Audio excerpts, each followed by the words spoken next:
ನಾವು ಕಾಣುವಂಥದ್ದು, ಸ್ಮರಿಸುವುದು ಅದು ನಮ್ಮ ಸೌಭಾಗ್ಯವಾಗಿದೆ. ಎಲ್ಲರಿಗೂ ಇದು ಸೌಭಾಗ್ಯವಿಲ್ಲ. ಎಷ್ಟೋ ಜನರು ಬೇರೆ ಬೇರೆ ರೀತಿಯಲ್ಲಿ ಮನೆಗಳಲ್ಲಿರ್ತಾರೆ, ಬೇರೆ ಬೇರೆ ಕಾರ್ಯಗಳಲ್ಲಿ ಜರುಗಿರ್ತಾರೆ. ನಾವು ಸಭೆಯಾಗಿ ಸೇರಿ ನಮಗೆ ದೇವರು ಆ ಒಂದು ಕೃಪೆಯನ್ನು, ಅದ್ಭುತಗಳನ್ನು ಮಾಡಿ ನಮಗೆ ದೇವರು ಈ ವರ್ಷದಲ್ಲಿ ಮತ್ತೊಮ್ಮೆ ನಾವು ಸಮೂಹವಾಗಿ ನಾವು ಕೂಡಿ ಈ ಕ್ರಿಸ್ಮಸ್ ಹಬ್ಬದ ಒಂದು ಸಂತೋಷವನ್ನು ಸ್ಮರಣೆ ಮಾಡುವಂತೆ ದೇವರು ನನಗೆ ಕೃಪೆ ಕೊಟ್ಟಿದ್ದಾನೆ. ಹಲ್ಲೆಲೂಯಾ. ದೇವರ ವಾಕ್ಯದಲ್ಲಿ ಅನೇಕ ವಿಷಯಗಳು ನಿಮ್ಗೆ ಗೊತ್ತಿದೆ. ದೇವರಿಗೆ ಸ್ತೋತ್ರ. ನಾವು ಹೇಳುವಂಥದ್ದು ಏನೂ ಇಲ್ಲ. ದೇವರಿಗೆ ಸ್ತೋತ್ರ. ಮತ್ತಾಯನ ಬರೆದ ಸುವಾರ್ತೆಯಲ್ಲಿ ಓದ್ತೇವೆ 2ನೇ ಅಧ್ಯಾಯದಲ್ಲಿ. ಅಲ್ಲಿ ಆ ಕಾಲದಲ್ಲಿ ಹೆರೋದನ ರಾಜನು ನಾವು ಓದ್ತೇವೆ. ಒಂದು ರೀತಿ ಲೋಕದ ಆಳಿಕೆ ಹೆರೋದನು. ಒಂದು ಕಡೆ ನಾವು ನೋಡ್ತಾ ಇದ್ದೇವೆ ಅಲ್ಲಿ ಯೇಸು ಕ್ರಿಸ್ತನ ಜನನ. ಹಲ್ಲೆಲೂಯಾ. ಯೇಸು ಕ್ರಿಸ್ತನ ಹುಟ್ಟುವಾಗ ದೇವರಿಗೆ ಸ್ತೋತ್ರ, ಆಕಾಶದಲ್ಲಿ ಏನಿತ್ತಂತೆ ಒಂದು ಸ್ಮರಣೆವಾದಂತಹ ನಕ್ಷತ್ರವು ಮೂಡಿತ್ತು ಎಂಬುದಾಗಿ ಗೊತ್ತೇವೆ. ನಕ್ಷತ್ರ ಪ್ರತಿದಿನವೂ ನಾವು ನೋಡ್ತೇವೆ. ದೇವರಿಗೆ ಸ್ತೋತ್ರ. ಆದ್ರೆ ಯೇಸು ಕ್ರಿಸ್ತನು ಹುಟ್ಟಿದಾಗ ಏನಾಗಿತ್ತು? ಬಹು ದೊಡ್ಡದಾದಂತ ನಕ್ಷತ್ರವನ್ನು ದೂರದಿಂದ ಜೋಯಿಸರು ಅಂದ್ರೆ ಸೈಂಟಿಸ್ಟ್, ವಿಜ್ಞಾನಿಗಳು ಅದನ್ನು ಕಂಡು ಅವರು ಒಂಟೆಗಳ ಮೇಲೆ ಸವಾರಿ ಮಾಡಿ ಅದು ಎಲ್ಲಿ ಹುಟ್ಟಿದೆ ಎಂಬುದಾಗಿ ಬೆತ್ಲೆಹೆಮ್ ಎಂಬುದಾಗಿ ಮೀಕನ ಗ್ರಂಥದಲ್ಲಿ ಓದ್ತೇವೆ. ಬೆತ್ಲೆಹೆಮ್ ಮೊದಲನೇ ಸುಮಾರು ವರ್ಷಗಳ ಹಿಂದೆ ಯೇಸು ಎಲ್ಲಿ ಹುಟ್ಟುತ್ತಾನೆ, ಹೇಗೆ ಬೆಳೀತಾನೆ, ಬರುವಂತ ಉದ್ದೇಶ ಏನು ಎಂಬುದಾಗಿ ಎಲ್ಲವೂ ವಾಕ್ಯದಲ್ಲಿ ಬರೆಯಲ್ಪಟ್ಟಿದೆ. ದೇವರಿಗೆ ಸ್ತೋತ್ರ. ಹಲ್ಲೆಲೂಯಾ. ಓದ್ತೇವೆ, ಜೋಯಿಸರು ಅವರು ಒಂಟೆಗಳ ಮೇಲೆ ನಾವು ಆ ಯಾರೋ ಒಬ್ಬರು ಮಹಾಪುರುಷನು ಹುಟ್ಟಿದ್ದಾನೆ, ನಾವು ಆತನನ್ನು ಕಾಣಲು ಹೋಗ್ಬೇಕೆಂಬುದಾಗಿ ಅವರು ಎಷ್ಟೋ ಮೈಲ್ಗಳಿಂದ ದೂರವಾಗಿ ಪ್ರಯಾಣ ಮಾಡಿ, ಎಷ್ಟು ದಿವಸ ಎಂಬುದಾಗಿ ಗೊತ್ತಿಲ್ಲ, ಅವರು ಪ್ರಯಾಣ ಮಾಡಿ ಆ ನಕ್ಷತ್ರ ಇದ್ದ ಸ್ಥಳದಲ್ಲಿ ಅವರು ಬಂದಾಗ ಅಲ್ಲಿ ಆ ದೇಶದಲ್ಲಿ ಯಹೂದಿ ರಾಜನು ಭೇಟಿಯಾಗಬೇಕಾಗಿತ್ತು. ದೇವರಿಗೆ ಸ್ತೋತ್ರ. ಅವರು ಹೆರೋದನ ಅರಸನ ಬಳಿಗೆ ಹೋಗಿ, ನಾವು ಬಹು ದೂರದಿಂದ ಬಂದಿದ್ದೇವೆ, ನಮಗೆ ಒಬ್ಬ ರಾಜನು ಹುಟ್ಟಿದ್ದಾನೆ, ಮಹಾಪುರುಷನೆಂಬುದಾಗಿ ಹೇಳಿ ನಾವು ಅದನ್ನು ಕಂಡು ಅಡ್ಡ ನಮಸ್ಕಾರ ಮಾಡಲಿಕ್ಕಾಗಿ ಬಂದಿದ್ದೇವೆ ಎಂಬುದಾಗಿ ಹೇಳುವಾಗ ಹೆರೋದನ ಹೃದಯವು ಬಹಳ ಗಲಿಬಿಲಿಗೊಂಡಿತು. ಹಲ್ಲೆಲೂಯಾ. ಯಾಕಂದ್ರೆ ನೋಡಿ, ಇಡೀ ವಿಶ್ವದಲ್ಲಿ ಆ ಸೈತಾನನೇ ಭೂರಾಜನ ಒಡೆಯನಾಗಿರ್ಬೇಕು, ಆತನ ಮಹತ್ವಗಳನ್ನು ಪಡ್ಕೊಳ್ಬೇಕು, ನಾನಿಲ್ಲದೆ ಯಾವ ದೇವರುಗಳಿಲ್ಲ, ಯಾವ ರಾಜನೂ ಇಲ್ಲ ಎಂಬುದಾಗಿ ಆ ಕಾಲದಲ್ಲಿ ಹೆರೋದನು ನನಗಿಂತ ಯಾರಾದರೂ ಮಹಾಪುರುಷನು ಹುಟ್ಟಿದ್ದರೆ ಅಥವಾ ಇನ್ನೊಬ್ಬ ರಾಜನು ಹುಟ್ಟಿದ್ದರೆ ಅದು ಅವನಿಗೆ ಸಹನ ಇರ್ತಾ ಇರಲಿಲ್ಲ. ಇವತ್ತು ಸಹ ನಾವು ನೋಡ್ತಾ ಇದ್ದೇವೆ, ಎರಡು ಭಾಗಗಳನ್ನು ನಾವು ನೋಡ್ತೇವೆ.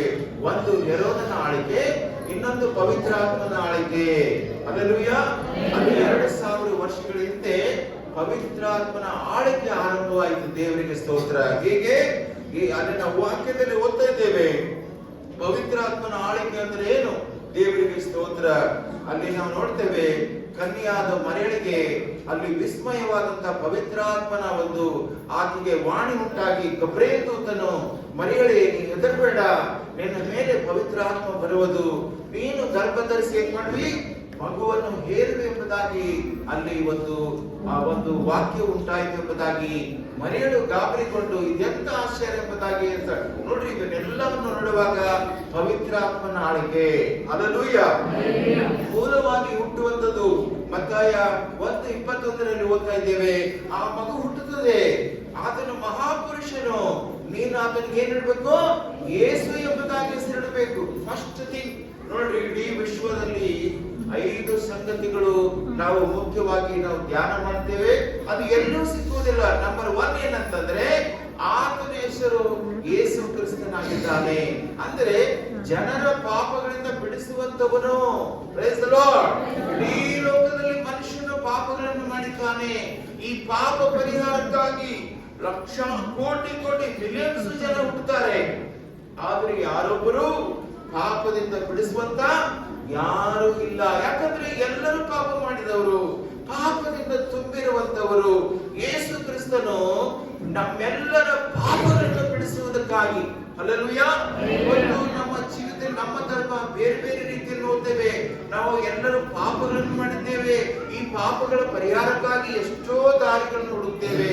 ಅಲ್ಲಿ ಹೋದ್ರೆ ಇಲ್ಲಿ ಹೋದ್ರೆ ಇರ್ತದೆ ಇಲ್ಲ. ಯೇಸು ಕ್ರಿಸ್ತನು ಆತ ನಮ್ಮನ್ನು ಪಾಪದಿಂದ ಬಿಡಿಸುವಾತನಾಗಿದ್ದಾನೆ. ಹಲ್ಲೆಲೂಯಾ. ಎಲ್ಲರೂ ನೀವು ನೋಡುವಾಗ ಎಲ್ಲ ಏನೇನೋ ಹೇಳ್ತಾರೆ, ದೇವರಿಗೆ ಸ್ತೋತ್ರ, ನಿಮ್ಗೆ ಅಲ್ಲಿ ಹೋದ್ರೆ ಆರಾಮಾಗ್ತದೆ, ಇಲ್ಲಿ ಹೋದ್ರೆ ಚೆನ್ನಾಗ್ತದೆ ಎಂಬುದಾಗಿಲ್ಲ. ನಮ್ಮ ಪಾಪವೇ ನಮಗೆ ಅಸಮಾಧಾನಕ್ಕೆ, ನಮ್ಮ ಪಾಪವೇ ನಮ್ಮ ರೋಗಗಳಿಗೆ, ನಮ್ಮ ಪಾಪವೇ ನಮ್ಮ ಬಡತನಕ್ಕೆ, ನಮ್ಮ ಪಾಪವೇ ನಮ್ಮ ದರಿದ್ರತನಕ್ಕೆ, ನಮ್ಮ ಪಾಪವೇ ನಮ್ಮ ಜೀವಿತದಲ್ಲಿ ನಾವು ಗತಿಹೀನರಾಗಲಿಕ್ಕೆ ಕಾರಣ ಪಾಪವೇ ಆಗಿರ್ತದೆ. ಆದರೆ ಯೇಸು ಕ್ರಿಸ್ತನಲ್ಲಿ ನಮ್ಮ ಪಾಪಗಳು ಪರಿಹಾರ ಆದಾಗ ನಮ್ಗೆ ಏನಾಗ್ತದೆ ಅಂದ್ರೆ ನಮಗೆ ಬಿಡುಗಡೆ ಆಗ್ತದೆ. ದೇವರಿಗೆ ಸ್ತೋತ್ರ. ಯೇಸು ಕ್ರಿಸ್ತನು ಪಾಪಗಳಿಂದ ಬಿಡಿಸುವುದಕ್ಕಾಗಿಯೂ ನಮ್ಮನ್ನು ಜೀರ್ಣೋದ್ಧಾರಾಗಿ ಮಾಡಲಿಕ್ಕೆ ಉದ್ಧಾರ ಮಾಡಲಿಕ್ಕಾಗಿ ಬಂದನು. ಹಲ್ಲೆಲೂಯಾ. ಆತನು ಮರಿಯಳು ಆಕೆ ಹೇಗೆಂಬುದಾಗಿ ಗಬ್ರಿಯೇಲ್ ದೂತನು ಹೇಳಿದನು. ಆಕೆ ನಂಬಿದಳು, ವಿಧೇಯಳಾದಳು. ಆಕೆಗೆ ನಿಶ್ಚಿತಾರ್ಥವಾಗಿದ್ದು ಯೋಸೇಫನೆಂಬವನಿಗೆ ದೇವರು ಯೋಸೇಫನನ್ನು ಕಾಣಿಸಿಕೊಂಡು ನೀ ಭಯಪಡಬೇಡ, ಇದೆಲ್ಲವೂ ದೇವರಿಂದ ಆಗಿದೆ, ನೀನು ಅವಳ ಜೊತೆಯಲ್ಲಿರಬೇಕೆಂಬುದಾಗಿ ಪವಿತ್ರಾತ್ಮನಿಂದ ಉಂಟಾಗುವಂತ ಕಾರ್ಯಗಳು ಎಂಬುದಾಗಿ ಯೋಸೇಫನು ಉಂಟಾಗ ಯೋಸೇಫನ ತನ್ನ ಮನಸ್ಸನ್ನು ಬದಲಾಯಿಸಿಕೊಂಡು ಮರಿಯಳ ಜೊತೆಯಲ್ಲಿ ಸಾಥ್ ಕೊಟ್ಟು ಅವರಿಬ್ಬರು ಏನಾದ್ರು ಆಕೆ ಪೂರ್ಣ ಗರ್ಭಿಣಿಯಾಗಿ ಮಗುವನ್ನು ಎಲ್ಲಿ ಇರ್ತಾಳೆ ಎಂಬುದಾಗಿ ನಾವು ನೋಡ್ತೇವೆ. ಆ ಪೆದ್ದೇ ಮನೆಯಲ್ಲಿ ಎಲ್ಲ ಹುಡುಕ್ತಾ ಹೋದಾಗ ಯಾರು ಮನೆ ಕೊಟ್ಟರು? ಯಾರು ಒಂದು ಮಗು, ಒಂದು ತಾಯಿ ಗರ್ಭಿಣಿರುವಾಗ ಮಗು ಇರುವಾಗ ನಾವು ನೋಡ್ತಾ ಇದ್ದೇವೆ ನಾವು ಎಲ್ಲ ಎಲ್ಲಿ ಹುಟ್ಟಿದ್ವಿ ಎಂಬುದಾಗಿ. ಹಲ್ಲೆಲೂಯಾ. ಕೆಲವರು ಧರ್ಮಸ್ಥಳ ಆಸ್ಪತ್ರೆಯಲ್ಲಿ ಹುಟ್ಟಿರ್ಬೋದು, ಕೆಲವರಿಗೆ ಜರ್ಮನ್ ಹಾಸ್ಪಿಟಲ್ ಹುಟ್ಟಿರ್ಬೋದು, ಇನ್ನೂ ಕೆಲವರು ಮಲ್ಟಿ ಹಾಸ್ಪಿಟಲ್ ಹುಟ್ಟಿರ್ಬೋದು, ಇನ್ನೂ ಕೆಲವರು ಮನೆಯಲ್ಲಿ ಹುಟ್ಟಿರ್ಬೋದು. ಆದ್ರೆ ಎಲ್ಲ ಕಡೆಗಳಲ್ಲಿ ನಾವು ಹುಟ್ಟಿದ್ದೇವೆ. ಆದ್ರೆ ಯೇಸು ಎಲ್ಲಿ ಹುಟ್ಟಿದ್ದಾರಂದ್ರೆ ದನದ ಕೊಟ್ಟಿಗೆ ಹುಲ್ಲಿನಲ್ಲಿ ಹುಟ್ಟಿದರು. ಹಲ್ಲೆಲೂಯಾ. ಯಾವ ಸ್ಥಳವಿಲ್ಲದೆ ಇರುವುದರಿಂದ ಯೇಸಪ್ಪನು ಬಡಗೋದರಿಯಲ್ಲಿ ಹುಟ್ಟಿದನು. ಯಾಕೆ ಬಡಗೋದರಿಯಲ್ಲಿ ಹುಟ್ಟಿದನು? ನಾವೆಲ್ಲರೂ ಬಡವರಾಗಿದ್ದೇವೆ, ಯಾರು ಶ್ರೀಮಂತರಿಲ್ಲ. ಹಲ್ಲೆಲೂಯಾ. ಒಂದು ವೇಳೆ ನಾನು ಐಶ್ವರ್ಯವಂತನಿರಬಹುದು, ಬಟ್ ನಾನು ಬಡ ಜೀವಿತದಲ್ಲಿ ಪಾಪದಲ್ಲಿ ಜೀವಿಸ್ತಾ ಇದ್ದೇನೆ. ಯಾರು ರಕ್ಷಣೆ ಹೊಂದಿಲ್ಲ ಅವರು ಬಡವರಾಗಿದ್ದಾರೆ, ಯಾರು ಕ್ರಿಸ್ತನ ನಂಬಿಲ್ಲೋ ಅವರು ಬಡವರಾಗಿದ್ದಾರೆ. ದೇವರಿಗೆ ಸ್ತೋತ್ರವಾಗಿ. ಯಾಕಂದ್ರೆ ದೇವರ ವಾಕ್ಯ ಹೇಳ್ತಾ ಇದೆ ನಿಮ್ಮನ್ನು ಬಡತನ ಎಂಬುದಾಗಿ. ಹಲ್ಲೆಲೂಯಾ. ಬಡತನ ಏನೆಂಬುದಾಗಿ ನಾವೆಲ್ಲ ರುಚಿಸಿ ನೋಡಿದ್ದೇವೆ. ಎಷ್ಟು ಜನರಿಗೆ ಬಡತನದಿಂದ ಬಂದಿದ್ದೀವಿ ಹೇಳ್ರಿ. ನಾ ಇನ್ನೂ ಬಡವನಾಗಿದ್ದೇನೆ, ನಾನು ಬಡತನದಲ್ಲಿದ್ದೇನೆ, ಬಡತನದಲ್ಲಿ ನಾನು ಜೀವಿಸ್ತಾ ಇದ್ದೇನೆ. ಹೇಳ್ರಿ, ಧೈರ್ಯವಾಗಿ ಹೇಳ್ರಿ, ನಾನು ಸಹ ಬಡತನದಿಂದ ಬಂದವು. ಹಲ್ಲೆಲೂಯಾ. ಬಟ್ಟೆ ಇಲ್ಲ, ಊಟ ಇಲ್ಲ, ವಿದ್ಯೆ ಇಲ್ಲ, ಮನೆ ಇಲ್ಲ, ಕೈಯಲ್ಲಿ ಕಾಸಿಲ್ಲ, ಏನು ಇಲ್ಲದೆ ಬಡತನದಲ್ಲಿ ಜೀವಿಸುವಂತವರಿಗೆ ಸ್ವಾಮಿ ಇವತ್ತು ಆ ಬಡತನದಿಂದ ಮೇಲೆತ್ತಿ ನಮಗೆ ಅನ್ನ, ಬಟ್ಟೆ, ನೀರು, ನೆರಳು, ವಸ್ತ್ರಗಳನ್ನು ಕೊಟ್ಟು ನಮ್ಮ ಜೀವಿತ ಪಾಪದಿಂದ ಬಿಡಿಸಿ ನಮ್ಮನ್ನು ದೇವರು ಬುದ್ಧಿ, ಜ್ಞಾನ, ವಿವೇಕ, ನಮಗೆ ಒಳ್ಳೆಯತನ, ಯಾವುದು ಒಳ್ಳೆಯದು, ಯಾವುದು ಕೆಟ್ಟದ್ದು, ಯಾವುದು ಪಾಪ, ಯಾವುದು ಸತ್ಯ, ಏನ್ ಮಾಡಿದ್ರೆ ನಮಗೆ ಜೀವ ಸಿಗ್ತದೆ, ಏನ್ ಪ್ರಾರ್ಥನೆ ಮಾಡಿದ್ರೆ ಹೇಗೆ ನಮಗೆ ಮೇಲಾಗ್ತದೆ. ಯೇಸು ಸ್ವಾಮಿ ಉಚಿತವಾಗಿ ನಮ್ಮನ್ನು ಬಡತನದಿಂದ ಮೇಲೆ ತಗೊಂಡು ಬರ್ತಾರೆ. ಎಷ್ಟು ಬಡವರ ಯೇಸಪ್ಪ ರಾಜಾದಿರಾಜನು, ಮಹಿಮಾ ಸ್ವರೂಪನು. ದೇವರಿಗೆ ಸ್ತೋತ್ರವಾಗಲಿ. ಪರಲೋಕದ ದೇವದೂತರು ಹೆಂಡಗಳು ಆ ಕುರುಬರ ಮೇಲೆ ಕಾಣಿಸಿದ್ರೆ ಆ ಕುರುಬರಿಗೆ ಏನಾಗ್ತದಂದ್ರೆ ಆ ರಾತ್ರಿ ಹೊಲದಲ್ಲಿ ಅವರು ಕುರಿಗಳನ್ನು ಮೇಯಿಸ್ತಾ ಇರುವಾಗ, ಕಾಯ್ತಾ ಇರುವಾಗ ಪಕ್ಕನೆ ಆಕಾಶದಿಂದ ದೂತ ಸೈನ್ಯಗಳು ಬರ್ತಾವೆ. ಏನು ನೋಡಿ, ಬಡಗೋದರಿಯಲ್ಲಿ ಒಬ್ಬ ದಾವೀದ ಕುಮಾರನು ಹುಟ್ಟಿದ್ದಾನೆ. ಹಲ್ಲೆಲೂಯಾ. ಪ್ರಿಯ ವಿಶ್ವಾಸಿಗಳೇ, ದೇವರ ಮಕ್ಕಳೇ, ನಾವೆಲ್ಲ ಬಡತನ, ಹಲ್ಲೆಲೂಯಾ, ಬಡತನ ನಮ್ಮೆಲ್ಲರಿಗೆ ಬಡತನ ಇರಬೇಕು. ಯಾಕಂದ್ರೆ ಬಡತನ ಇದ್ರೆ ಅವ್ರಿಗೆ ಸೌಖ್ಯ ಇರಲ್ಲ. ಹಲ್ಲೆಲೂಯಾ. ಬಡತನ ಇದ್ರೆ ಅಹಂಕಾರ ಇರಲ್ಲ. ನಮ್ಮೆಲ್ಲರಿಗೆ ಬಡತನ ಇರಬೇಕು. ಪ್ರತಿಯೊಬ್ಬರು ಆತನು ಬಡವನಾಗಿದ್ದನು, ಬಡಗಿಯನಾಗಿದ್ದನು, ಆತನು ದಾಸನಾಗಿದ್ದನು, ಇರ್ತನೋ ಏಸಪ್ಪ ನಮ್ಮ ಹೃದಯದಲ್ಲಿ ಬಂದು ನಮ್ಗೇನ್ ಮಾಡ್ತಾನೆ? ಹೃದಯವನ್ನು ಪ್ರಜ್ವಲ ಮಾಡುತ್ತಾನೆ. ದೇವ ವಿಶ್ವಾಸಿಗಳೇ, ದೇವರ ಮಕ್ಕಳೇ, ದೇವರ ಸಭೆಯಲ್ಲಿ ಬಂದಿರೋ ಇವತ್ತು ಒಂದು ಡಿಫರೆಂಟ್ ಆಗಿರುವಂತ ಆರಾಧನೆ ಇರಬೇಕು. ದೇವರಿಗೆ ಸ್ತೋತ್ರ. ದೇವರ ಒಂದು ಕೃಪೆ ನೋಡ್ರಿ, ಬೈಬಲ್ ನಲ್ಲಿ ಓದ್ತಾ ಇದ್ದೇವೆ, ಯೇಸು ಕ್ರಿಸ್ತನು ಹುಟ್ಟಿದಾಗ ವಿಸ್ಮಯ ಕಾರ್ಯಗಳು ನಡೆಯಿತು. ಏನು ವಿಸ್ಮಯ ಅಂದ್ರೇನು? ಚಮತ್ಕಾರ. ಅಲ್ಲಲ್ಲಿ ಹೇಳೋಣ, ವಿಸ್ಮಯ ಅಂದ್ರೆ ಏನ್ರಿ? ಯಾರು ಹೇಳ್ತಾರೆ? ವಿಸ್ಮಯ ಅಂದ್ರೆ ಏನು? ವಿಸ್ಮಯ ಅಂದ್ರೇನು? ಚಮತ್ಕಾರ. ಈಗ ನೋಡ್ರಿ, ಲೈಟ್ ಆಫ್ ಮಾಡ್ರಿ, ಪಕ್ಕನೆ ಅಯ್ಯೋ ವಿಸ್ಮಯ, ಲೈಟ್ ಮ್ಯೂಸಿಕ್ ಬರ್ಸಿರೋದು ವಿಸ್ಮಯ. ಪ್ಲೇನ್ ಹಿಡಿತದೆ, ವಿಸ್ಮಯಕರ. ಪ್ಲೇನ್ ಹಾರ್ತದೆ, ವಿಸ್ಮಯ. ಹಾಗೆ ಆ ಒಂದು ಕುರುಬರು ಹೊಲದಲ್ಲಿ ಮೇಯ್ತಾ ಇರುವಾಗ ವಿಸ್ಮಯ ಕಾರ್ಯ ಉಂಟಾಯಿತು. ಅವರೆಲ್ಲರಿಗೆ ಪರಲೋಕದ ಬೆಳಕುಂಟಾಯಿತು. ಅಲ್ಲಿ ದೇವದೂತರು, ಪರಲೋಕದಲ್ಲಿ ದೇವರಿಗೆ ಮಹಿಮೆ, ದೇವರಿಗೆ ಕೊಂಡಾಟವಾಗ್ಲಿ, ಆತನು ನಿಮ್ಮೆಲ್ಲರಿಗೆ ಏನಿದೆ? ಮಹಾ ಸಂತೋಷ. ಇಡೀ ದಿವಸ ಲೈಟ್ ಹೋದಾಗ ನಿಮ್ ಮನೆಗೆ ಲೈಟ್ ಬಂದಾಗ ಏನಾಗ್ತದೆ? ಸಂತೋಷವಾಗ್ತದೆ. ಆದ್ರೆ ಹಣ ಬಂದಾಗೂ ಸಂತೋಷವಾಗ್ತದೆ. ವಿಸ್ಮಯ ಅಂದ್ರೇನು? ಹಲ್ಲೆಲೂಯಾ. ಕೆಲವರಿಗೆ ಅಕೌಂಟ್ ನಲ್ಲಿ, ATM ನಲ್ಲಿ ಹಣ ಬರ್ತದೆ, ಫೋನ್ ಪೇ ನಲ್ಲಿ ಹಣ ಬರ್ತದೆ, 5,000, 10,000, 20,000, ಲಕ್ಷ, ಕೋಟಿ ಹಣ ಬರ್ತದೆ. ಅದು ಒಂಥರ ವಿಸ್ಮಯಕಾರಿಯಾದದ್ದು. ಹಲ್ಲೆಲೂಯಾ. ನಿಮ್ಮ ಮೊಬೈಲ್ ಹಣ ಎಷ್ಟು ಮೊಬೈಲ್ ಹಣ ಬರ್ತದೆ, ಟಕ್ ಹಣ ಬಂದ್ಬಿಡಿ, ಯಾರೋ ನಿಮ್ಗೆ ಹಣ ಕಳಿಸ್ಬಿಡ್ತಾರೆ. ವಿಸ್ಮಯ ಹೌದಲ್ರಿ? ಹಲ್ಲೆಲೂಯಾ. ಹಾಗೆ ಬೈಬಲ್ ಓದ್ತಾ ಇದ್ದೇವೆ, ದೇವ ಜನರಿಗೆ, ದೇವರ ಯಥಾರ್ಥವುಳ್ಳವರಿಗೆ ವಿಸ್ಮಯವಾಗಿ, ಮರಿಯಳಿಗೆ ವಿಸ್ಮಯವಾಗಿ ಆಕೆ ಗರ್ಭ ಧರಿಸಿ ಎಂತ ಒಂದು ಭಾಗ್ಯ. ಎಲ್ಲಿ ನೋಡ್ರಿ, ಈಗ ಹೊರಗಡೆ ಹೋದ್ರೆ ಮರಿಯಳವನ್ನು ಮೂರ್ತಿ ಇಟ್ಟಿದ್ದಾರೆ, ಒಂದು ಗುಡಿ ಮಾಡಿದ್ದಾರೆ, ಮೇಲೆ ಶಿಲ್ಪಿ ಹಾಕಿದ್ದಾರೆ. ಎಲ್ಲಿ ನೋಡಿದ್ರು ಮರಿಯಳ. ಯಾಕೆ? ಆಕೆ ವಿಧೇಯಳಾದಳು, ಅವಳ ಮೇಲೆ ಪವಿತ್ರಾತ್ಮ ಬಂದನು. ಆ ಮಗುವನ್ನು ಆಕೆ ಯೇಸು ಹೆತ್ತಳು. ದೇವರಿಗೆ ಸ್ತೋತ್ರ. ಅದಕ್ಕೆ ಮರಿಯಳ ಆರಾಧನೆ ನಡೀತಾರೆ. ಮರಿಯಳು ದೇವರಿಲ್ಲ, ಅವಳ ಸಾಧನ. ಆದ್ರೆ ಅವಳಿಂದ ಹುಟ್ಟಿ ಬಂದಂತ ಯೇಸು ಕ್ರಿಸ್ತನು ಆತ ನಮಗೇನಾಗಿದ್ದಾನೆ? ದಾವೀದ ಕುಮಾರನಾಗಿದ್ದಾನೆ. ಅಲ್ಲಿ ಜೋಯಿಸರು ನಾವು ನೋಡ್ತೇವೆ, ಮತ್ತಾಯ ಬರೆದ 2ನೇ ಸುವಾರ್ತೆಯಲ್ಲಿ ಅವರು ಮಗುವನ್ನು ಕಂಡು ಏನ್ ಮಾಡಿದ್ರು? ಅತ್ಯಂತ ಸಂತೋಷ ಪಟ್ಟರು. ದೇವರಿಗೆ ಸ್ತೋತ್ರವಾಗಲಿ. ನಾವೆಲ್ಲ ಯೇಸು ಸ್ವಾಮಿ ನಾವು ಎಲ್ಲಿ ಕಾಣ್ತೇವೆ? ಏನ್ ಕಂಡು ಸಂತೋಷ ಪಟ್ರು? ಅವರು ಮಗುವನ್ನು ಕಂಡು ಸಂತೋಷ ಪಟ್ರು. ನೀವು ಚರ್ಚಿಗೆ ಬರುವಾಗ, ನೀವು ಯಥಾರ್ಥವಾಗಿ ಕಣ್ಣೀರಿಂದ ಪ್ರಾರ್ಥಿಸುವಾಗ, ನಾನು ಒಂದು ವಿಡಿಯೋ ನೋಡಿದೆ ಪ್ರಿಯರೇ. ಒಬ್ಬ ವಿಶ್ವಾಸಿ ಬಂದು ಕೂತಿದ್ದನು. ಅವನು ಭಕ್ತಿಯಿಂದ ನೋಡ್ರಿ, ಒಂದು 3 ವಿಷಯಗಳು ಓದ್ತಾ ಇದ್ದೇವೆ. ಜೋಯಿಷರು ಆ ಮಗುವನ್ನು ಏನ್ ಮಾಡಿದ್ರು? 3 ವಸ್ತುಗಳನ್ನು ಆತನಿಗೆ ಸಮರ್ಪಣೆ ಮಾಡಿ ಅವರು ಕೃತಜ್ಞತೆ ಸಲ್ಲಿಸಿದ್ರು. ನಂಬರ್ 1 ಏನು? ಚಿನ್ನ. ಅಲ್ಲೆಲ್ಲ ಚಿನ್ನ ಅಂದ್ರೆ ರಾಜರು ಹಾಕಿಕೊಳ್ತಾರೆ ಕಿರೀಟಗಳು, ಆಸನಗಳು, ಅವರ ಸಿಂಹಾಸನಗಳು ರಾಜನಾಗುತ್ತದೆ. ರಾಜರ ಕೈ ಅರಮನೆಗಳಲ್ಲಿ, ಮನೆಗಳಲ್ಲಿ ಬರೇ ಬಂಗಾರದ ಸಿಂಹಾಸನಗಳು, ಬಂಗಾರದ ನೀರು ಕುಡಿಯುವಂಥದ್ದು ಈ ರಾಜನವನ್ನು ಸೂಚಿಸುತ್ತದೆ. ನೀವು ಸಹ ಬಂಗಾರವಾಗಿದ್ದೀರಿ. ಅಲ್ಲೆಲ್ಲ ಬಂಗಾರ ಅಂದ್ರೆ ಏನು? ನಂಬಿಕೆ. ಅಲ್ಲೆಲ್ಲ ನಾವೆಲ್ಲ ನಂಬಿಕೆಯಿಂದ ಬಂದಿದ್ದೇವೆ. ನಿಮ್ಮ ಜೀವಿತದಲ್ಲಿ ನಂಬಿಕೆಯಿಂದ ನೀವು ದೇವರ ಸಭೆಯಲ್ಲಿ ಸ್ತೋತ್ರ ಮಾಡಿ, ಸ್ತುತಿಸಿ, ನಂಬಿಕೆ ಇಟ್ಟು ದೇವರ ಮಕ್ಕಳಾಗಿ ಜೀವಿಸ್ತಾ ಇದ್ದೀವಿ. ಹಲ್ಲೆಲೂಯಾ. 2ನೇದಾಗಿ ರಕ್ತ ಬೋಳಗಳನ್ನು ಅವರು ಯೇಸಪ್ಪನಿಗೆ ತಮ್ಮ ಗಂಡನನ್ನು ಬಿಚ್ಚಿ ಸಲ್ಲಿಸಿದರು. ರಕ್ತ ಬೋಳ ಅಂದ್ರೆ ಏನು?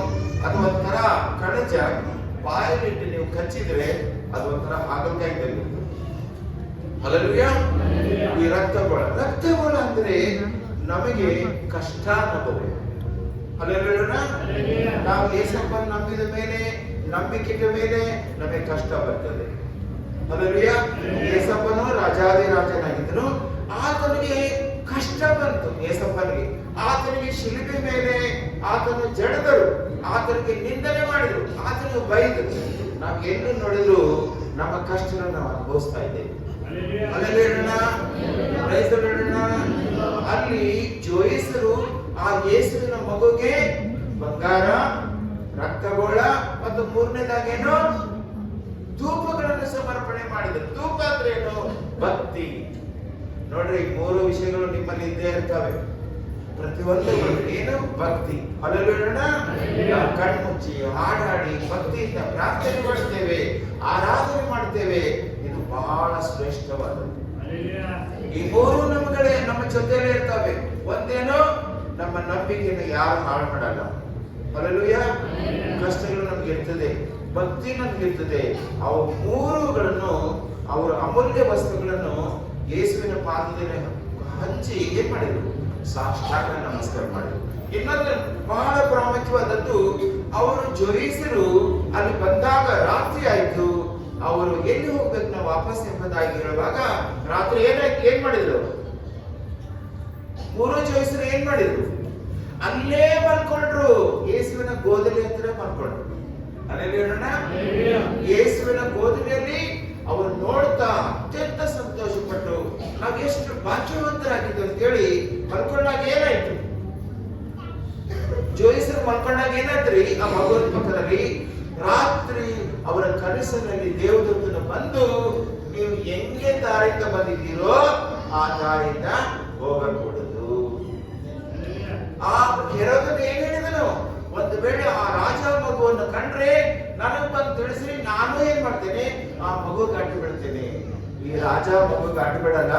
ಆ ರಾಜ ಬಂದು ಆ ಮಗುವನ್ನು ಬಂದು ಹಾಕ್ತಾನೆ. ಅಲ್ಲಿ ಹೇಳೋಣ, ಒಂದು ಕಾಲದಲ್ಲಿ ನೋಡ್ತಾ ಇದ್ದೇವೆ, ಅದು ಹೆರೋದನ ಆಳ್ವಿಕೆ ಇವತ್ತು ಇದೆ. ಅಲ್ಲಿ ಹೇಳೋಣ, ನೀವು ಪ್ರಾರ್ಥನೆ ಮಾಡೋದನ್ನು ನಿಲ್ಲಿಸ್ರಿ, ಉಪವಾಸ ಮಾಡೋದು ನಿಲ್ಲಿಸ್ರಿ, ಸಭೆ ಬರೋದನ್ನು ನಿಲ್ಲಿಸ್ರಿ. ರಾತ್ರಿ ನಿಮ್ಮ ಕನಸಿನಲ್ಲಿ ಬರೇ ಕೆಟ್ಟ ಕೆಲಸ ಬರ್ತಾವೆ. ವೈರಿ ನಿಮ್ಮ ಸುತ್ತಲೂ ಇರ್ತಾನೆ. ಸೈತಾನನ ಹೋರಾಟಗಳು ಇರ್ತದೆ. ಅನೇಕ ರೀತಿಯಲ್ಲಿ ನಿಮಗೆ ಬಂಧನಗಳು ಉಂಟಾಗ್ತದೆ. ಎಲ್ಲಿ ನೋಡಿದ್ರು ಅಕ್ಕಪಕ್ಕದಲ್ಲಿ ಹೋರಾಟಗಳು ಉಂಟಾಗಿ ಆ ಸೈತಾನನ ಮೇಲೆ ಬಂದು ನಿಮ್ಮನ್ನು ಬಾಧಿಸಲು ಪ್ರಯತ್ನ ಮಾಡ್ತಾನೆ. Hallelujah. Praise the lord. Hallelujah. ದೇವರಿಗೆ ಸ್ತೋತ್ರ. ರಾತ್ರಿ ಜೋಯಿಸರು ಏನ್ ಮಾಡಿದ್ರು? ಅವ್ರಿಗೆ ಏನ್ ಹೇಳಿದ್ರು ದೇವದೂತರು? ನೀವು ಹೆಂಗ್ ಬಂದಿರೋ ಹಂಗೆ ಹೋಗக்கூಡು. ನಾವು ಸಹ ಎಲ್ಲಿಂದ ಬಂದೀವ್ರಿ? ಹಳೇ ದಾರಿಯಿಂದ. ಬಾಯಿ ತೆಗೆದ್ರೆ ಸುಳ್ಳು ಹೇಳೋದು, ಬಾಯಿ ತೆಗೆದ್ರೆ ಕೆಟ್ಟ ಮಾತಾಡೋದು, ಬಾಯಿ ತೆಗೆದ್ರೆ ಅನೇಕ ವಿಷಯಗಳು, ಬೇರೆವಾದ ಸಂಗತಿಗಳನ್ನು ಮಾತಾಡೋದು, ಹಳೇ ಸ್ವಭಾವಗಳು, ಹಳೇ ಜೀವಿತಗಳು. ಆ ಹಿಂದಿನಿಂದ ಮತ್ತೆ ನಾವು ತಿರುಗಿ ಹೋಗ್ಬಾರ್ದು. ಅಲ್ಲೇನೋಣ, ಎಷ್ಟೋ ಸಮಸ್ಯೆಗಳು ಬಂದ್ರು ಹೋಗ್ಬಾರ್ದು. ನಾವೇನಾಗ್ಬೇಕು? ನಾವು ವ್ಯತ್ಯಾಸವಾಗಿ ಜೀವಿಸಬೇಕು. ಅಲ್ಲೇನೋಣ, ಪವಿತ್ರಾತ್ಮನು ಈ ವಾಕ್ಯದ ಮೂಲಕವಾಗಿ ನಮ್ಗೆ ಏನೇನು ಹೇಳ್ತಾನೋ ನಾವು ರಾತ್ರಿ ಪ್ರೇಯರ್ ಮಾಡಿ ದೇವರು ಕೇಳಿಕೊಂಡು ವಾಕ್ಯ ಧ್ಯಾನ ಮಾಡಿ, ಸ್ವಾಮಿ ನಾ ಏನ್ ಮಾಡ್ಬೇಕು, ಹೇಗೆ ಎಂಬುದಾಗಿ ದೇವರಿಗೆ ಏನ್ ಮಾಡ್ತಾನೆ? ಹೊಸ ದಾರಿಯನ್ನು ತೋರಿಸ್ತಾನೆ. ಅಲ್ಲಲ್ಲಿ ಹೇಳೋಣ, ದೇವರಿಗೆ ಸ್ತೋತ್ರವಾಗಲಿ. ಕರ್ತನು ಈ ಒಂದು ಹುಟ್ಟುಹಬ್ಬದ ಕ್ರಿಸ್ಮಸ್ ದಿನದ ನಿಮ್ಮ ಜೀವಿತದಲ್ಲಿ ದೇವರು ಆಶೀರ್ವಾದ ಮಾಡಲಿ. ಬಂಗಾರಂತೆ ಆ ನಂಬಿಕೆ ನೀವು ಕಳೆದುಕೊಳ್ಳದಂತೆ, ಭಕ್ತಿಯನ್ನು ಕಳೆದುಕೊಳ್ಳದಂತೆ, ಅಯ್ಯೋ ನನ್ನ ಕಷ್ಟ ಬಂತು ಎಂಬುದಾಗಿ ನೀವು ಸೋತು ಹಿಂದೆ ಹೋಗದಂತೆ, ಈ ಕಷ್ಟಗಳನ್ನು ಅನುಭವಿಸುತ್ತಾ ಆ ದೇವರ ಪ್ರಾರ್ಥನೆ ಮಾಡುತ್ತಾ ಭಕ್ತಿ ಉಳ್ಳವರಾಗಿ, ನಂಬಿಕೆ ಉಳ್ಳವರಾಗಿ, ಅನ್ಯೋನ್ಯತೆ ಉಳ್ಳವರಾಗಿ, ದೇವರ ಮಕ್ಕಳಾಗಿ ನಾವು ಜೀವಿಸೋಣ. ನಿಮ್ಮ ಜೀವಿತದಲ್ಲಿ ದೇವರು ಅನೇಕ ವಿಸ್ಮಯ ಕಾರ್ಯಗಳನ್ನು ಮಾಡ್ತಾನೆ. ನಿಮ್ಮ ಜೀವಿತದಲ್ಲಿ ಅದ್ಭುತಗಳನ್ನು ಮಾಡ್ತಾನೆ.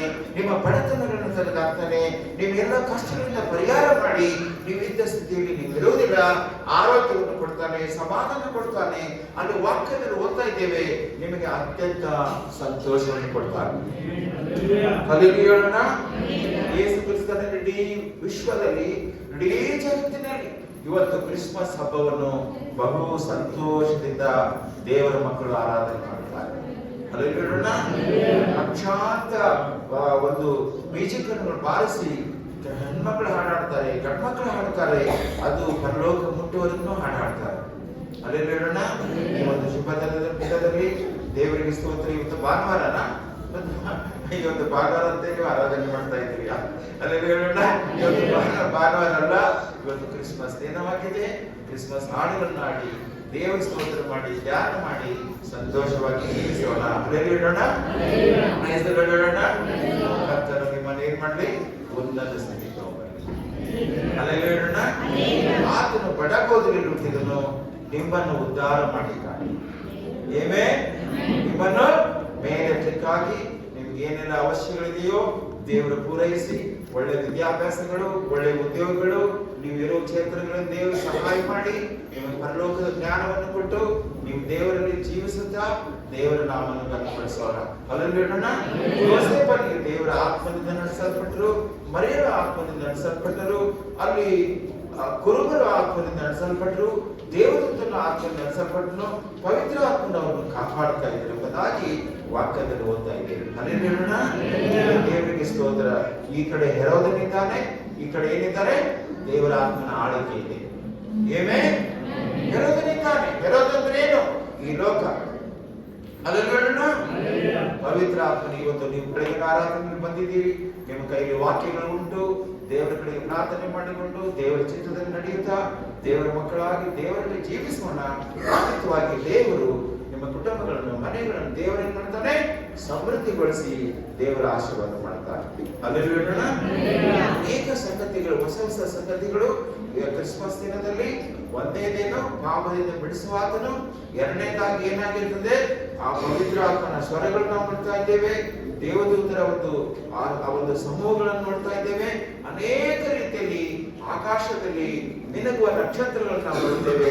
ಇದೆಲ್ಲವನ್ನು ಕಾಣುವಾಗ ದೇವರು ನಮಗೆ ಬಹಳ ಆಶೀರ್ವಾದಗಳನ್ನು ತೆಗೆದುಕೊಂಡು ಬರುವನಾಗಿದ್ದಾನೆ. ನಾವು ವಾಕ್ಯವನ್ನು ಓದಿದ್ದೇವೆ. ಆ ಮಗುಗೆ ಏನ್ ಹೆಸರಿಡುವಂಥದ್ದು? ಆತನ ಪರಾಕ್ರಮಿಯಾಗಿರುವ ದೇವರು, ನಿತ್ಯನಾದ ತಂದೆ, ಸಮಾಧಾನ ಪ್ರಭು, ಆತನ ಅದ್ಭುತ ಸ್ವರೂಪನು. ದೇವರಿಗೆ ಸ್ತೋತ್ರ. ಈ ವಾಕ್ಯಗಳನ್ನೆಲ್ಲ ನಾವು ಓದಿದ್ದು ಯಾರು ಮಾಡಲಿಕ್ಕೆ ನಮಗೆ ಸಮಯ ಇಲ್ಲ. ದೇವರಿಗೆ ಸ್ತೋತ್ರ. ಹಲ್ಲೆಲೂಯಾ. ಹಲ್ಲೆಲೂಯಾ. ನನ್ನ ಸಂದೇಶ ಏನು? ಆತನು ಬಡವನಾಗಿ ಹುಟ್ಟಿದನು, ನಿನ್ನನ್ನು ಬಡತನದಿಂದ ಉದ್ಧಾರ ಮಾಡಿ ನಿನಗೆ ಬೇಕಾದಂತ ಎಲ್ಲಾ ರೀತಿಯಲ್ಲಿ ಆಶೀರ್ವಾದಗಳನ್ನು ಕೊಟ್ಟು, ನಿರೀಕ್ಷೆಯನ್ನು ಕೊಟ್ಟು, ಆತನ ಜೀವ ಬಲವನ್ನು ಕೊಟ್ಟು, ಮಗನೇ ನಿನ್ನ ಕೈ ಹಿಡಿದುಕೊಂಡು ಆತನು ನಡೆಸುವ ದೇವರಾಗಿದ್ದಾನೆ. ಭಯ, ವಿಕ್ರಮೆ, ಅನೇಕ ಬರೆಯುತ್ತೆ, ಕಣ್ಣೀರು, ಚಿಂತೆ, ಬಾಧೆಗಳಲ್ಲಿ ಅಲ್ಲಿ ದೇವರು ಹೇಳ್ತಾನೆ, ಕುರುಬರಿಗೆ ಹೆದರಬೇಡ್ರಿ. ಹಲ್ಲೆಲೂಯಾ. ಏನ್ ಮಾಡ್ಬೇಡ್ರಿ? ಹೆರೋದನಿಗೂ ಹೆದರೋದ್ಬೇಕಾಗಿಲ್ಲ, ಯಾರಿಗೂ ಹೆದರೋದ್ಬೇಕಾಗಿಲ್ಲ. ನಿಮ್ಮೆಲ್ಲರಿಗೆ ಮಹಾ ಸಂತೋಷವನ್ನು ಉಂಟು ಮಾಡುವಂತ ಸಮಾಚಾರ ನಿಮಗೆ ಹೇಳುವಂತ ದೇವರಿಗೆ ಸ್ತೋತ್ರ. ಹಲ್ಲೆಲೂಯಾ. ಆತನ ವಾಕ್ಯ ಅದೇನ್ ಸಮಾಚಾರ? ಯೇಸು ಕ್ರಿಸ್ತನೇ ಜೀವ ಸ್ವರೂಪನ ದೇವರು. ಹಲ್ಲೆಲೂಯಾ. ನಿಮ್ಮನ್ನು ಪರಲೋಕ ದಾರಿ ನಡೆಸುತ್ತಾನೆ.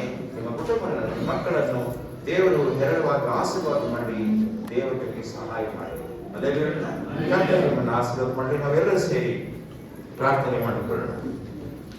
ಪ್ರೀತಿ ಸರ್ವರಿಗೆ ಕೃಪಾಳಾಗಿರುವ ದೇವರೇ, ನಿಮ್ಮ ಕರ್ತನ ನಾಮದಲ್ಲಿ ಇವತ್ತು ಕ್ರಿಸ್ಮಸ್ ಇಡೀ ಜಗತ್ತು ಮೂಲೆ ಮೂಲೆಗಳಲ್ಲಿ ಎಷ್ಟೋ ಸುಂದರವಾಗಿ ದೇವರೇ ನಿನಗೆ ಸ್ತೋತ್ರ. ಯಾವ ದೇಶವು ಕ್ರೈಸ್ತ ದೇಶ ಇದೆಯೋ ಸಮೃದ್ಧಿಯಾದ ದೇಶವಾಗಿದೆ. ಅಲ್ಲಿ ಯಾರು ಬಡವರಿಲ್ಲ, ಅವರು ದೊಡ್ಡದಾದಂತಹ ಆಶೀರ್ವಾದ ಉಳ್ಳವರಾಗಿದ್ದಾರೆ. ಯಾಕಂದ್ರೆ ಅವರ ಹೃದಯದಲ್ಲಿ, ಅವರ ಊರಲ್ಲಿ ದೇವರ ಕ್ರಿಸ್ತನೇ ಅದಕ್ಕೆ ಮೂಲವಾಗಿದ್ದಾನೆ. ಇವತ್ತು ನಾವು ಸ್ವಾಮಿಗೆ ಬಂದಿದ್ದೇವೆ. ಅಪ್ಪ ನಿನಗೆ ಸ್ತೋತ್ರ. ನಾವು ಒಂದು ಜಾತಿಗೆ ಸೇರುವಂತದ್ದಲ್ಲ. ಯೇಸು ಕ್ರಿಸ್ತನೇ ನನ್ನ ಹೃದಯದ ಒಡೆಯನು, ಯೇಸು ಕ್ರಿಸ್ತನೇ ನನ್ನ ಹೃದಯದ ತಂದೆ ಆಗಿದ್ದಾನೆ ಎಂಬುದಾಗಿ ನಮ್ಮನ್ನು ನಾವು ನಡೆಸಿಕೊಂಡು ಪಾಪಗಳಿಂದ ಬಿಡುಗಡೆ ಹೊಂದಿ ನಾವು ಯೇಸುವಿನಲ್ಲಿ ಕಂಡು ನಾವು ದೇವರ ಮಕ್ಕಳಾಗಿ ಜೀವಿಸಲು ಕೃಪೆ ಬಂದಿರುವಂತ ಎಲ್ಲ ಕುಟುಂಬಗಳನ್ನು ನಿನ್ನ ಪರಲೋಕದ ಚಾಚಿ ದಾಸ ದಾಸಿಯರನ್ನು ಆಶೀರ್ವಾದ ಮಾಡಿ ಈ ಸಭೆ 100ರಷ್ಟು 1000ರಷ್ಟು ಬೆಳೆಯಲಿಕ್ಕೆ ಸಹಾಯ ಮಾಡಿ. ಇದರಲ್ಲಿ ದುಡಿಯುವಂತ ಎಲ್ಲ ಮಕ್ಕಳಿಗೆ ಅವರಿಗೆ ಆರೋಗ್ಯ ಬಲವನ್ನು ಕೊಟ್ಟು ನಿನ್ನ ಪರಲೋಕದ ಸೌಭಾಗ್ಯವನ್ನು ಕೊಟ್ಟು ನಡೆಸಲಿ ಎಂಬುದಾಗಿ ಮಾಡಿದ್ದೇವೆ. ಮುಂದಿನ ಎಲ್ಲ ಕಾರ್ಯಗಳಲ್ಲಿ ನಿನ್ನ ಮಕ್ಕಳಲ್ಲಿ ಪ್ರಸನ್ನತೆಯಲ್ಲಿ ನಜರೇತಿನ ಯೇಸು ಕ್ರಿಸ್ತನ ನಾಮದಲ್ಲಿ ಪ್ರಾರ್ಥನೆ ಮಾಡುತ್ತೇವೆ ಎಂಬಂತೆ. ಆಮೆನ್. ಹಲ್ಲೆಲೂಯಾ. ದೇವರ ಆಶೀರ್ವಾದ.